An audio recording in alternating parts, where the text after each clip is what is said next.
امریکہ اور ایران جنگ بندی اور تاریخی امن معاہدے کے حوالے سے پاکستان نے ایک اہم ثالث کا کردار ادا کیا۔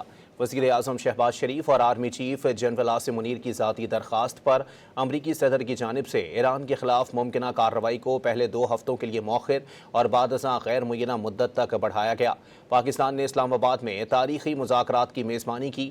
اس معاہدے کی راہ ہموار کرنے کے لیے پاکستان نے سعودی عرب، ترکیہ، مصر اور قطر جیسے اہم اسلامی ممالک سے مسلسل رابطے رکھے۔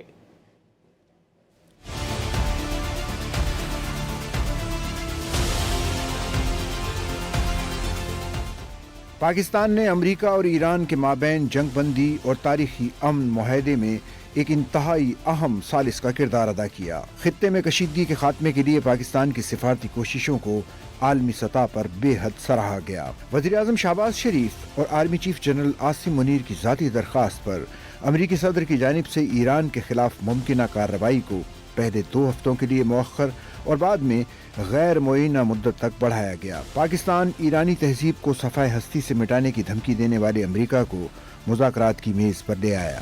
پاکستان نے 11 اور 12 اپریل کو اسلام آباد میں تاریخی مذاکرات کی میزبانی کی، جو 1979 کے بعد سے واشنگٹن اور تہران کے درمیان اعلیٰ ترین سطح کا براہ راست رابطہ تھا۔ اس معاہدے کی راہ ہموار کرنے کے لیے پاکستان نے سعودی عرب، ترکی، مصر اور قطر جیسے اہم اسلامی ممالک سے مسلسل رابطے رکھے۔ فیلڈ مارشل سید عاصم منیر کے ایران کے دورے خطے کی بدلتی ہوئی صورتحال، بالخصوص امریکہ اور ایران کے درمیان ثالثی اور سفارتی تعلقات کے تناظر میں انتہائی اہمیت کے حامل رہے۔ فیلڈ مارشل نے ایرانی صدر مسعود پزشکیان، ایرانی پارلیمنٹ کے اسپیکر محمد باقر کالیباف سے ملاقاتیں کی۔ فیلڈ مارشل نے ایرانی وزیر خارجہ عباس عراقچی اور وزیر داخلہ سکندر مومنی سے بھی ملاقاتیں کی۔ مذاکرات میں خطے میں امن و استحکام کے فروغ اور حتمی معاہدے تک پہنچنے کے لیے جاری مشاورتی عمل کو تیز کرنے پر توجہ مرکوز رہی۔ امریکہ اور ایران نے بھی پاکستان کی سول اور عسکری قیادت سے اظہار تشکر کیا۔